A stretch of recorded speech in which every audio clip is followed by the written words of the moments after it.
चालकाचं नियंत्रण सुटल्यानं खडीची वाहतूक करणाऱ्या डंपरचा हिवाळा येथे अपघात झालाय।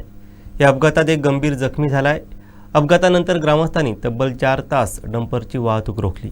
डंपरमधून होणारी खडीची ओव्हरलोड वाहतूक बंद होत नाही तोपर्यंत रस्ता मोकळा करणार नाही असा इशारा ग्रामस्थांनी दिलाय।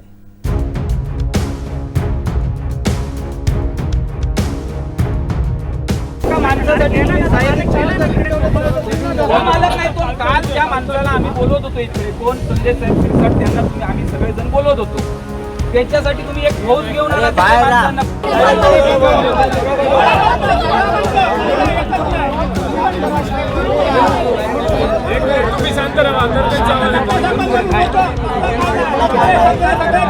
मला पुरुषांनी खूप सांगितलं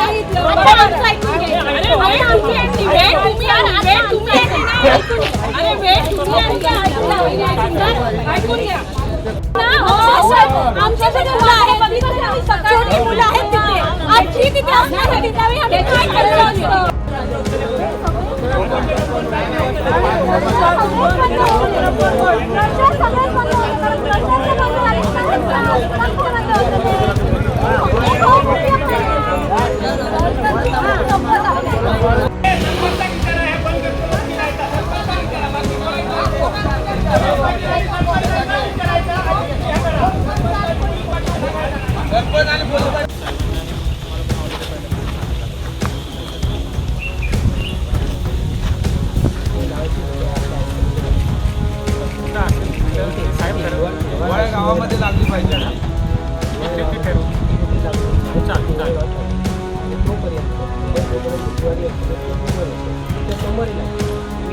एकही डंपर चालतंय।